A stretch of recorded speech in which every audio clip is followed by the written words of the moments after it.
Hey Randy, this is Chris back again. Now what I want to do is I just want to talk about the some of the major types of reactions that we have. Let's see here. So let's talk about the some of the types of chemical reactions. All right. So we have four specific types that we'll talk about. So the first type is what's known as a synthesis reaction. Okay, so a synthesis reaction is simply taking, two, three, four, what have you, a couple of separate reactants. So A, B, okay, um, and reacting them and making AB. Okay, I'm synthesizing something. I'm creating. I'm getting married, if you want to look at it that way. The second type of reaction is what's known as a decomposition.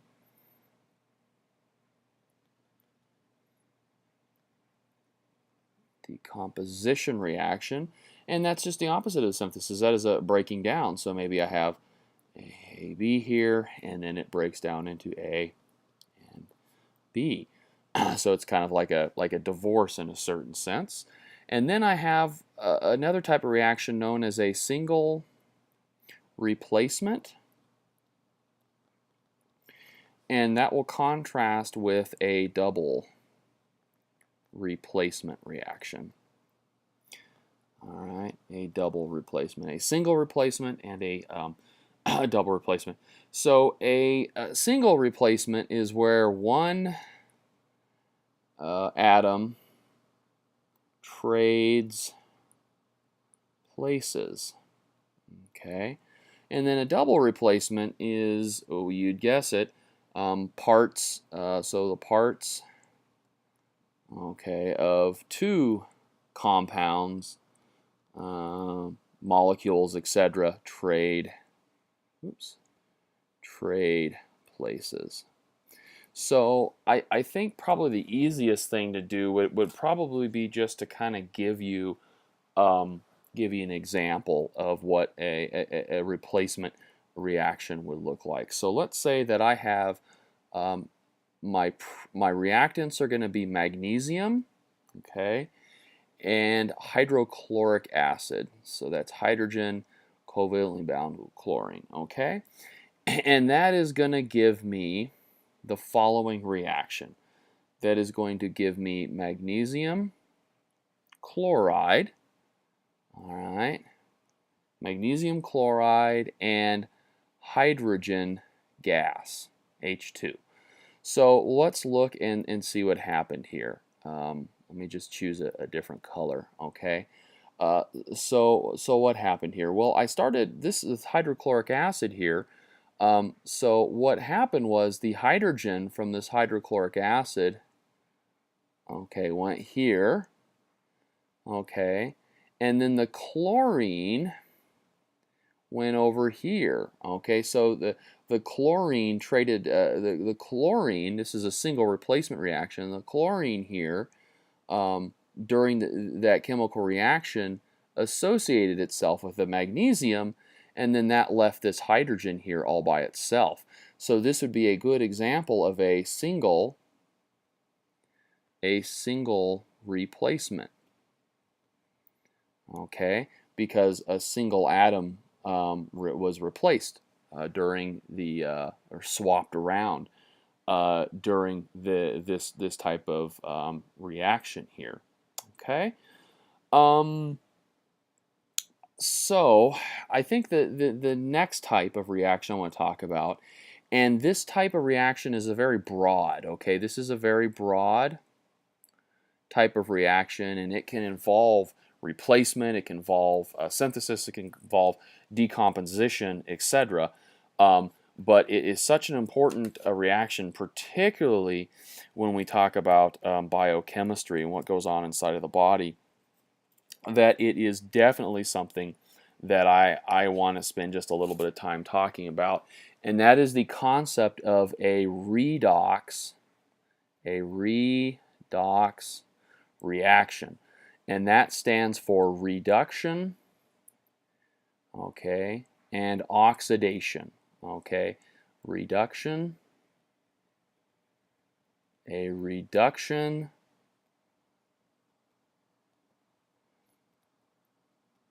oxidation reaction, okay, and a reduction, okay, a reduction reaction involves three things. A reduction reaction involves either the gain of electrons, the loss of oxygen, okay, all right, so reduction is gain of electrons, loss of oxygen, or the gain of hydrogen. Okay, and these three things involve are reduction reactions, and one thing I kind of zoom in on is if I'm gaining an electron, I'm reducing the charge. I'm making it more negative, so that's kind of one way that helps me keep it together. And then if you might imagine, an oxidation reaction is just the opposite of that. Instead of gain electrons, I have a loss of electrons. Okay, I have a gain of oxygen. Okay, and I have a loss of hydrogen. Okay, so if as you might guess, if I am talking about an ionic type of reaction, and I produce a cation, well, a cation, the production of a cation, so sodium becoming Na plus, we would say that that sodium ion, okay, that sodium ion lost an electron, so it was oxidized, okay? But here's the thing about these oxidation reduction reactions. These often happen together because if sodium loses an electron, somebody has to gain an electron. And in this case, let's say that I have a chlorine atom that gains an electron and becomes the chloride ion. Well, we would say that the chlorine was reduced while sodium was oxidized, and then of course I produce a molecule of sodium chloride. So that's kind of how redox reactions work. An example of perhaps an example of that involving a covalent bond might be looking at an atom, a molecule. Let's say I'm going to have carbon. Okay, I'm going to have carbon plus hydrogen, and I am going to make methane CH4. Okay, so what's going to happen here? Well, I have my carbon atom, and I am going to add hydrogens to that. Okay, so here my hydrogens are being added to that. So if I'm adding hydrogens to my carbon atom, we would say that what was happening? Well, the carbon gained hydrogen, so we would say that the carbon was reduced, okay, in this particular action. Carbon got reduced. Another thing that we could do is let's take glucose, that's C6H12O6, and that glucose is going to be used to create ATP, plus a little bit of heat will be released, plus carbon dioxide. Okay, so what's happening to this molecule of sugar as the cells are using it to produce ATP, heat, and carbon dioxide? Well, what's happening is I'm breaking that sugar down, and that sugar is losing hydrogens, right? And these hydrogens are actually what we use. We use those hydrogens to make a hydrogen gradient to actually create the ATP. So I'm basically tearing hydrogens off of the sugar, and the electrons of those hydrogens and the hydrogens themselves are actually used to create the ATP, and then I have carbon and oxygen left over from that, and that's what where my CO2 is. But the glucose, we could say, because the glucose is losing hydrogen, okay, in ATP production, we could say that the glucose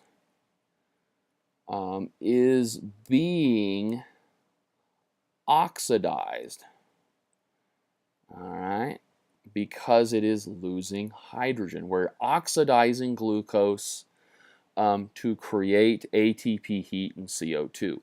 So, how cool is that? All right, I think I'm going to cut it off here. In the next video, we'll actually start talking about proper stoichiometry and how to balance chemical equations.